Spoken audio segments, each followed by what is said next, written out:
Most traditional insurance policies don't cover business interruption or the loss of income related to some form of a disruption, right? When we start talking about the pandemic, we start looking at the loss of revenue that a lot of business owners felt when they were deemed as non-essential, where they had to, all of a sudden all these mandates and whatnot took place.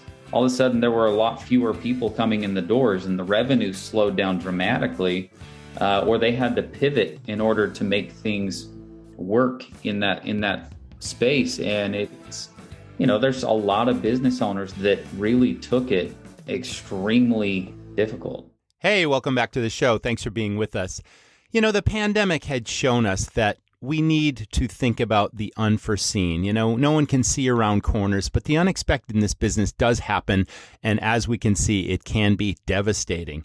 Well, think about the insurance industry. It exists like any business to make a profit, but the reality is you may have all the insurance in place and there may still be legal loopholes in those insurance contracts that prevent you from getting your claim paid. Business interruption for a variety of things. We've heard about this. So in this episode, we're talking all about business risk, what you should be thinking about, what has happened before as a benchmark, and how we can avoid these risks. I'm speaking with a business risk expert. Don't miss this episode. You're tuned in to the Restaurant Rockstars Podcast. Powerful ideas to rock your restaurant. Here's your host, Roger Bodwin.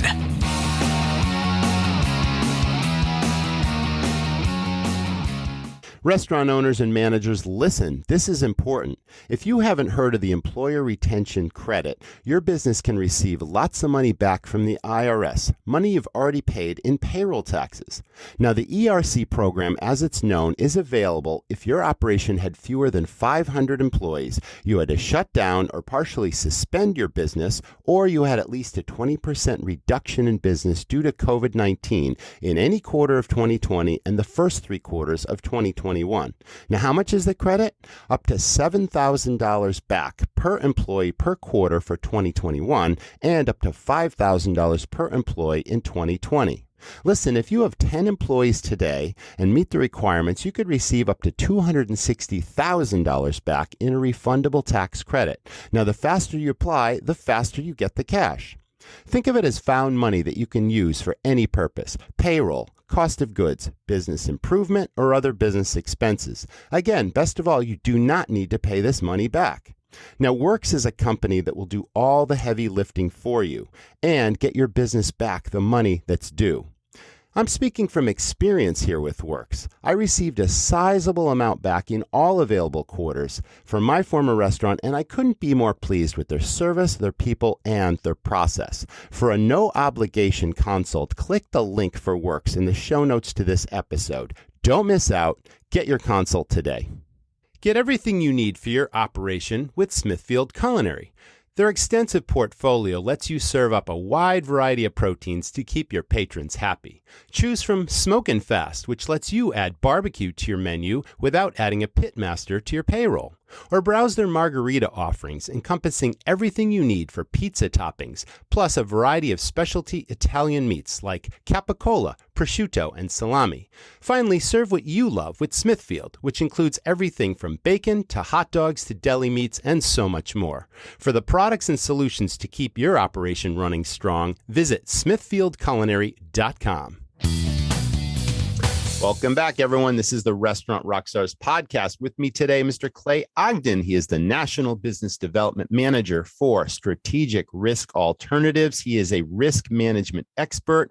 And we're going to talk all about the unforeseen and foreseen risks when you are a small business or restaurant owner and what we can do, the steps we can take to obviously mitigate those risks and put a plan in place to protect you for what is unseen. Welcome to the show, Clay. How are you? Doing great, sir. Thanks for having me. Not at all. I'm happy to have you here. And this is a really important topic. And it's something that restaurant owners do not generally think about.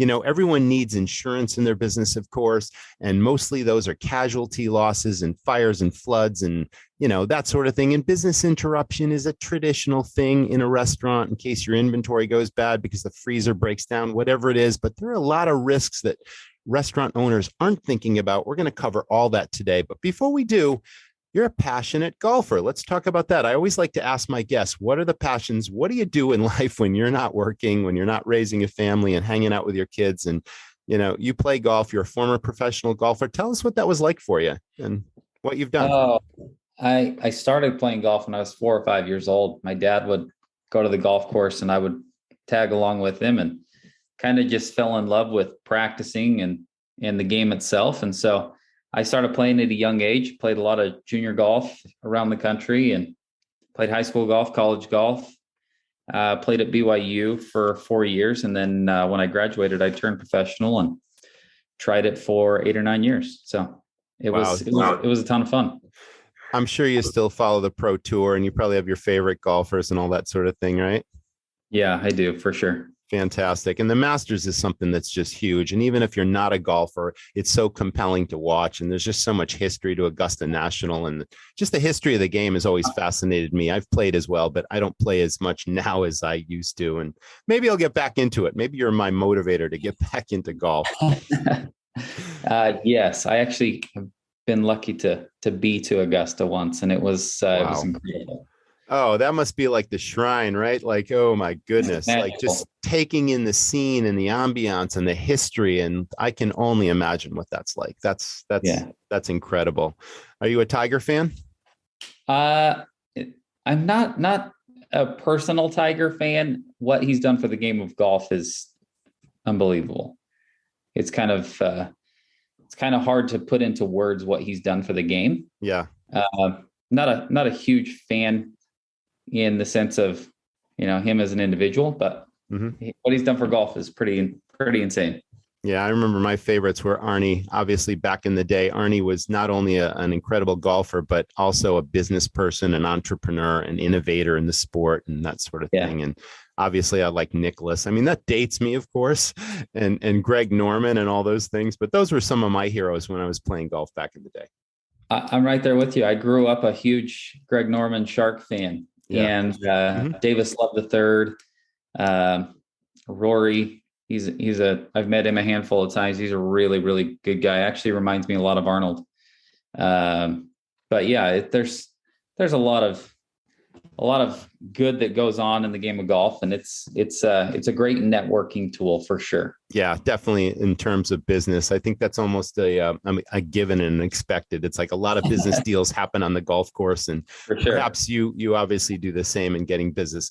Let's talk about, before we get into what strategic risk alternatives is all about, tell us why a risk management plan is important for a restaurant or a restaurant group. Yeah. So, we work with business owners in any and every industry you can think of. And, most recently over the last 2 or 3 years, the restaurant and entertainment space has felt the pain more than maybe any other industry from the pandemic. And just simply from the fact that if you're able to take a percentage of gross revenues when things are going well and set them aside for the uncommon, unforeseen, uninsured types of events that you're going to manage anyway. So if we can find ways to take a little bit off the top and set it to the side to more efficiently manage those issues when they arise, that's really what this program is designed to do. So, okay.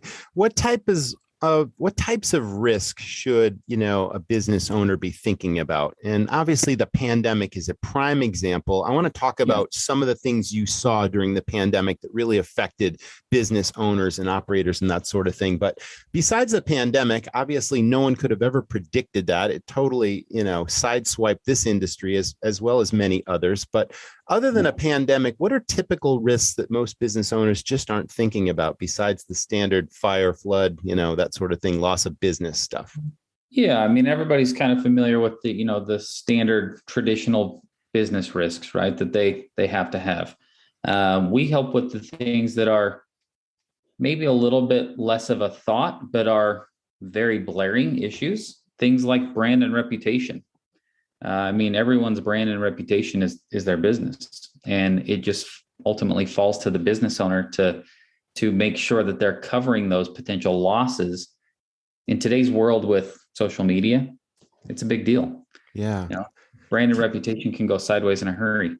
Let's talk a little deeper about that, because that's something I wouldn't have traditionally thought about. Okay, so social media and brand and protection about that. Are we talking about trademarks and copyright type things that may or may not impact a business's future if someone's stealing proprietary technology or something that they do that's unique and different that isn't protected? Tell us what you mean by that. Yeah, I mean, potentially, yes. A little bit more of the, someone said something, someone did something. Maybe it's the owner, maybe it's an employee. Oh, right. Yep. Someone posts something that reflects negatively on the image of your restaurant or your business name. I see. And, people all of a sudden start saying, well, I'm not going there because this happened or so-and-so said something, right? And then all of a sudden it kind of starts to steamroll. And those things can have a pretty negative impact pretty quickly. For sure. Other policies that we look at and other risk coverages we look at are things like a dispute resolution policy, someone bringing legal action against the business. In today's world, it happens all the time. Yeah, it's interesting that you say that, because here in the state of Maine, there's been some social media outcry, and I think it's even gotten national attention, where an insurance agency staff person placed a note in the door that they were closed on Juneteenth, and there was a negative reference to that particular holiday that somebody picked up on. It went viral, and now that agency is like, ooh, right in the thick of this whole thing. And these are the types of things we're talking about, I would assume, right? Totally. Yeah. Okay. I mean, gotcha. Start looking at things like business interruption. Most traditional insurance policies don't cover business interruption or the loss of income related to some form of a disruption, right? When we start talking about the pandemic, you start looking at the loss of revenue that a lot of business owners felt when they were deemed as non-essential, or they had to, all of a sudden, all these mandates and whatnot took place. All of a sudden, there were a lot fewer people coming in the doors, and the revenue slowed down dramatically, or they had to pivot in order to make things work in that space. And it's, there's a lot of business owners that really took it extremely difficult. I can speak from experience to that. I've been in the restaurant industry for 20 plus years as an owner, sold all those properties in 2014. But just before the pandemic started, I had the brilliant idea of getting back in the restaurant business and buying a restaurant. And then all of a sudden the pandemic hits, and the state mandate required closure for an unspecified amount of time. And it's like, okay, what do you do? And I immediately took action, and obviously took advantage of SBA. They call them economic injury disaster loans. And that was the first step. And then the PPP came, and all that was positive, but we had to do numerous pivots. And when you have a sit down restaurant that's closed for an unspecified amount of time, and you have to limit the amount of people inside once you can reopen, we had to literally rip out all the booths and seats and turn our full service restaurant into a market grab and go concept. And that was a huge pivot, which ultimately worked and helped to save the business. But it's like a lot of restaurant owners and business owners in general were blindsided, weren't able to do these quick pivots, tried to put in insurance claims. Some of these claims were in fact denied. And you can speak from experience to some of those things. And the legal loopholes. Let's talk about some of that and what you've seen in terms of, a restaurant owner signs an insurance contract with an agency. They don't see certain things that happen. And then all of a sudden they try to put in a claim and they're denied. What have you seen about denied claims, and for what reasons? Within our program, or within denied claims in the traditional sense? In the traditional sense. Yeah, I think a lot of people, especially during the pandemic in 2020, 2021, were really frustrated. I mean, it made major national headlines, seemed like every day, of, my traditional insurance isn't covering my business interruption. And, as much premium as these major carriers bring in on an annual basis, they don't underwrite policies and they don't bring in premiums to cover business interruption. And there was at one point in time, I want to say it was March, April, May of 2020, that there was on a weekly basis, it was roughly $300 to $400 million or $1 billion in loss of revenue from a business interruption, since weekly. No kidding. Wow. A lot of these major carriers are Yeah. bringing in, 70 to $100 billion in premium annually. They would have all gone insolvent instantly had they been forced to cover these business interruption claims. And so, that's not something that they underwrite. It's not something that they're willing to take on that potential, massive risk. And it's very difficult to price that. And so it ultimately falls to the business owner, which unfortunately, a lot of people found out that they were kind of caught flat-footed, that they were the ones, carrying the bag on that, trying to protect themselves if and when something like that happened. I see. Gotcha. Oh. Let's talk about strategic risk alternatives and how long you've been in business and what you really specialize in. And then once you answer that question, let's talk about work with Fortune 500s and why those tools are now available for smaller business owners and how those things translate. And then we'll talk about, obviously, the plans that you help put operators and owners in place. Yeah, sure. So SRA, we started 2007, 2008, kind of maybe not an ideal time to start. But we, one of our founders actually was a property casualty insurance agent. And a lot of his business was business owners coming into him in the fourth quarter saying, hey, I went and bought a new truck. I went and bought some new equipment, kind of to save on taxes, right? They're spending money to save on taxes, but they're now picking up a new payment and they're financing it. They didn't pay cash for it. And when the economy slowed down, they had all these things that they had bought as a kind of a risk management tax play, if you will, and they didn't necessarily need it. And when the economy slowed, they didn't have enough revenue to pay for all this stuff.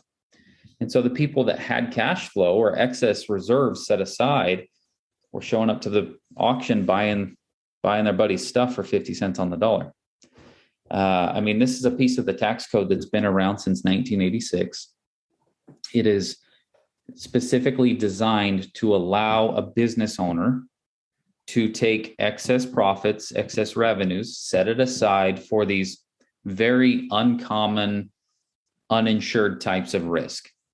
So at SRA, that's exactly what we do, but we specifically built our program to work with the small to mid-market business owner and brought these types of plans available to the business owner that's doing $1 million to 35 million gross revenue, right? The Fortune 500 companies, as you said, have been doing this for decades, 50, 60, 70 years, right? But this is something that has now become very much an option for that small to mid-market business owner. And it's a planning tool that helps the business owner essentially combat these uninsurable types of events if and when they come up, and potentially provides some tax advantages along the way. I see. So I guess there are some similarities. I'm getting, most people are familiar with IRAs or individual retirement plans, where obviously those funds are, deferred taxes until retirement age and all that sort of thing. So I'm hearing that you can put certain, obviously, revenues aside in good years against future potential risk. And these funds, or I should say, that income is tax deferred. Is that what I heard? Is that correct? That's correct. Yeah. So any and all premiums that are set aside are actually 100% deductible to the business in the year that they're set aside. Gotcha. Very good. They are going to be a deferred dollar for sure. Now, a typical plan is called an 831B. Is that the primary vehicle we're talking about here? And if so, could you explain what that plan entails and how it works and what the steps would be to, if my audience is interested in working with your firm or getting more information on this, they're literally thinking about an 831B plan. What does that mean and what does that do for them? Yeah, absolutely. So an 831B is actually a section of the tax code that was brought forth by Congress in 1986. And it was kind of brought forward in the 80s to help farmers subsidize crop insurance. I see. They were unable to, in the insurance crisis in the mid 80s, they were unable to insure their crops. And so they introduced this bill or this piece of the tax code so that the farmer or the business owner could take specific amounts of revenues, set it aside to now insure for the uninsurable. And that's really where, we've tried to bring this very much available to that small to mid-market business area. What the 831B has kind of turned into is it's kind of evolved like the 401k a little bit. It's very much I'm going to take dollars, I'm going to defer them for these various risks. And if I need them while the policies are in place, that's what they're set aside to do. If I want to pivot at some point in the future and take a potential shareholder loan or a dividend out of there, I can pull that back to myself as the shareholder. Oh, wow. Gotcha. So there's definitely a lot of flexibility from a risk management / planning options. That's really good information. I wouldn't want to give anyone the impression that once you sign this up, it's locked in place and that there is no flexibility. So what you just mentioned is really relevant. We talked about business interruption being one of those things that, insurance carriers just weren't going for. And you explained the reasons why, and that made perfect sense. But there are also other indirect losses. Can you give us any examples of those? Yeah, I think we're still seeing, massive issues with supply chains. Yes, we are. And supply chain interruptions, supply chain policies are very attainable on the open market. But unfortunately, they're not a catch-all. They don't cover anything and everything, right? And so unfortunately, a lot of business owners have felt the effects of, these supply chain interruptions, but they're not necessarily being covered by their traditional carrier. And so we've had quite a few clients that have bought extra stuff to run their business just so that they can try to get by while they have whatever they've purchased to run their business, right? We've seen people that have had a 20 or 30% increase in the supplies that they've bought. We've had people that have said, I can't buy enough product for my business. And so my revenues are just lower because of it. Very much a big issue in the last 3 or 4 years. Are these programs customizable? A specific example comes to mind, what you just said. So there have been huge spikes in certain food goods that have been affected by the supply chain. Chicken has been one. So if you're a chicken wing joint and suddenly your case goes up by $20 a case and you can't raise the price to cover the increased cost and pass that on to the end guest, you're in a lurch. If you're a steakhouse and, thousands of cattle just died, now there's going to be a supply chain issue with cattle and you own a steakhouse and that is a very limited menu. You don't have much more. You know what I'm going with this. Is that something that obviously is unforeseen that you can cover through one of these plans that basically takes care of that problem? Absolutely. Okay. That's terrific. Excellent. Yeah. Let's talk about the process of working with you or Strategic Risk Alternatives. What is it? Walk us through what it's like to work with a client, how you assess their risk, how we talk about envisioning some of these unforeseen things, and then recommending a plan that really works for any individual client. Yeah. So, ideally, we're going to work with the business owner. We're going to work with their advisors or their CPAs, their tax advisors, and kind of get everyone on the same page as to, what the financials look like. How much can we potentially set aside to manage these potential risks for the next 12 months? And each year we're going to reevaluate that.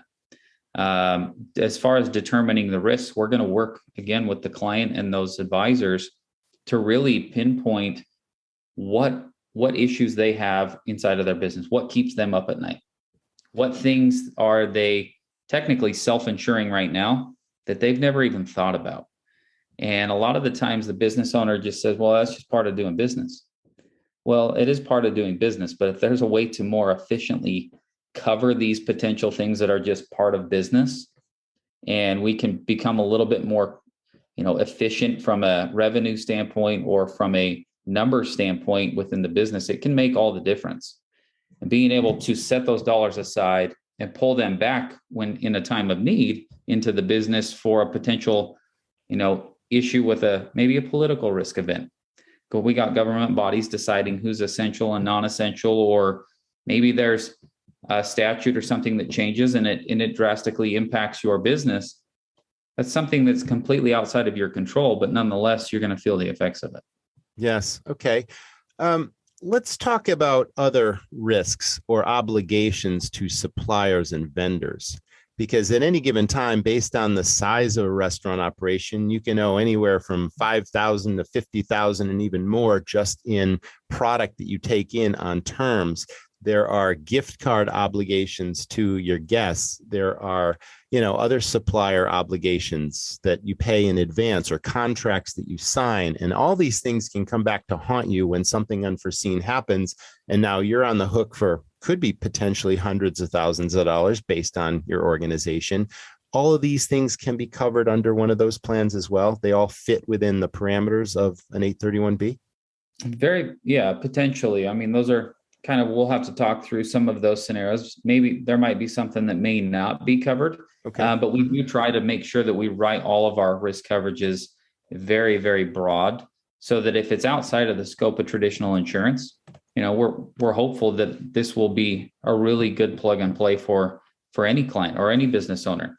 We're also always looking to expand on some of our risk coverages. And so if we talk to somebody and they bring up a concern of theirs, and this is something that we, maybe not covered within our program or any coverage we have now, we're always looking to potentially draft a new coverage to fill that need. So, is your firm licensed to do business in all 50 states? Can you work with clients anywhere? Yes.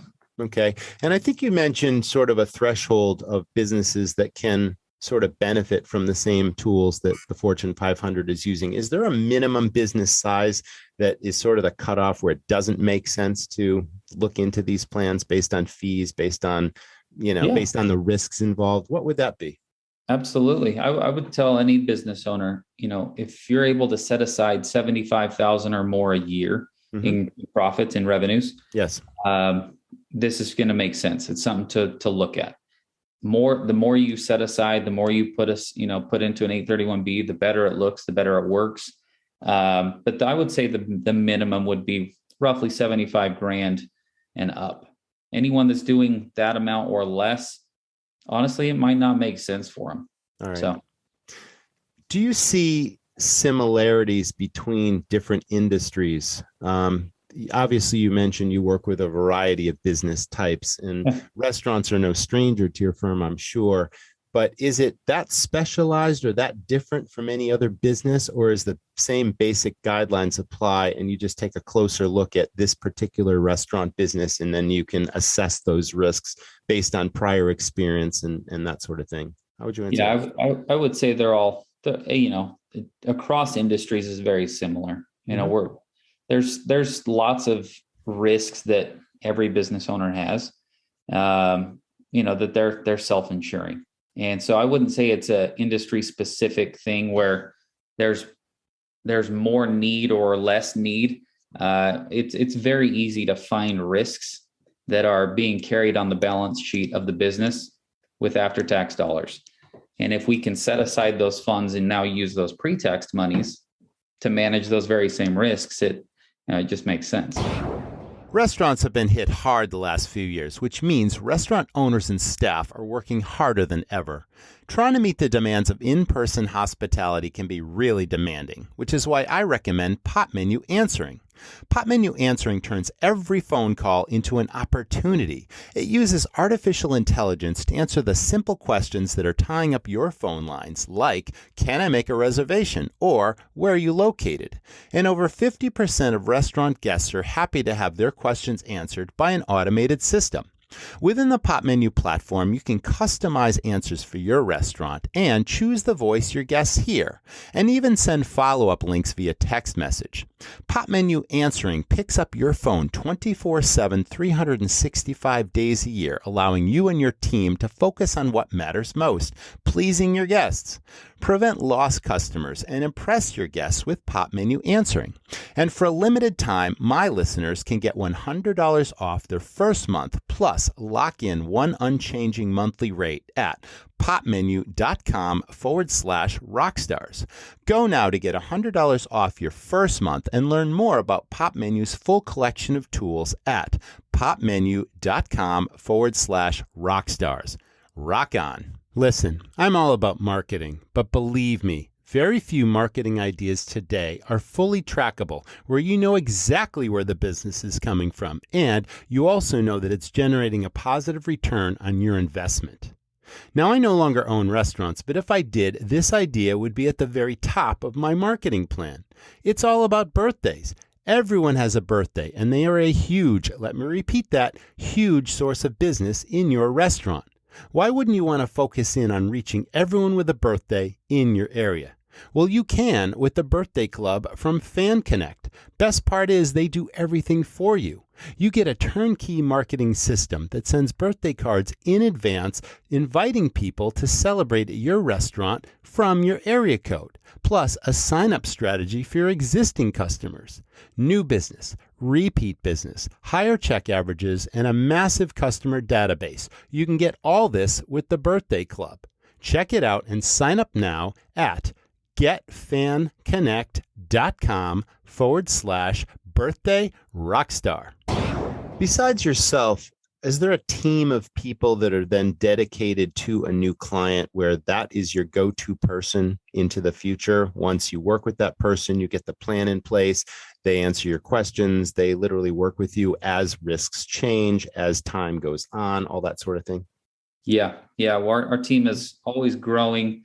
We have an awesome team as far as who's going to, myself and my teammates are going to help onboard a client. And then once they're on as a client of ours, we're actually going to have 3 or 4 or 5 people that are specifically working with that client on any needs or any questions or anything like that. Now, most business owners, much like myself in my former life as a restaurant owner, are fairly familiar with the standard insurance products that we can buy. And they build a relationship with an agent, and then an agent can recommend certain things. And then there's something that we're also familiar with called an umbrella plan that sort of gives you a higher level of coverage to your standard plan. Does some of the things we talk about get covered under an umbrella, or is this totally outside the realm of an umbrella? And I'm even forgetting what I was covered under that umbrella. I always had it. I just don't really remember what types of things that covered. And if there's any crossover between this 831B that seems to take us in a further direction. Can you answer that? Yeah. So an umbrella policy would absolutely be completely outside of anything that we're discussing today. Okay. That's kind of the default. And it's very common to hear someone say, "Oh, I've got an umbrella policy." And a lot of people tend to think when I have an umbrella policy, it's a all-encompassing, covers anything and everything, right? And it just doesn't. It's still very specific. It's still very detailed in what is covered, what is not covered, what your limits of liability are. We're literally going to be looking at all of the risks that honestly most business owners don't even recognize as risks. They're just, "Oh yeah, I've covered that before," or I've taken the hit on that, or a semi went down, or these cattle passed, they ended up dying, and it's going to be more difficult to get product. I mean, it's just those things, they kind of just roll with it, right? But in certain times, it can be incredibly impactful in a negative stance. And I might not have the available cash flow to pivot anywhere.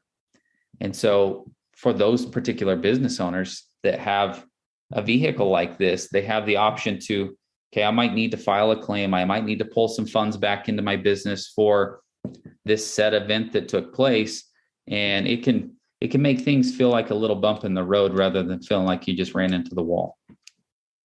This conversation is sort of triggering some pandemic memories for me. And I remember during the heart of the pandemic, not anything I got involved with, but the industry as a whole started sort of trying to defend claims against the insurance industry as a whole for some of these indirect losses that they were just not covering. And I even remember, I think, if memory serves, that the National Restaurant Association got involved. There may have been a class action lawsuit against certain carriers that, should have covered things, or so the NRA says, or the industry as a whole says. And I don't remember how that turned out. I'm not sure it went positively, but these are some of the things we're talking about. It's like, wow, this is reality, and you can't rely on future lawsuits or even be able to defend a claim against something far bigger than yourself. So everything you've talked about makes perfect sense. Makes perfect sense here. How do we get in touch with your firm? Is there a URL you want to mention? Is there another way to contact someone at your organization if my audience is interested in learning more, or even, taking advantage of an 831B? Absolutely. Yeah. So our kind of going along with the topic here is our website is actually 831b.com. Okay. I got to put that in the show notes. Yeah. 831b.com. That's easy to remember. Yeah. Right. It's actually a really good, there's a ton of educational notes on there. Lots of history of what the 831B is, and then a lot of information about our program and how to get in touch with us. And so if someone is interested, please jump on the website, reach out. Myself or anyone from my team will absolutely be capable of answering any of your potential questions. We did cover a lot of in-depth information here. I got a really good sense of what you do and what some of those risks are and the importance of these plans. Have we missed anything? Is there anything else you want to share with the audience?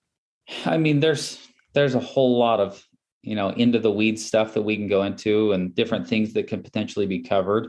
But I think high level, this should give people a pretty good idea of, what this piece of the tax code is and how it could potentially impact their business for the better. I would tell really any business owner out there that if they're unaware of what this is, or if their CPAs or tax advisors are unaware of what this is, it's probably something they should at least be looking at to see if it's something that could potentially be a positive for them. Honestly, it's still crazy, but it's been around for almost 40 years.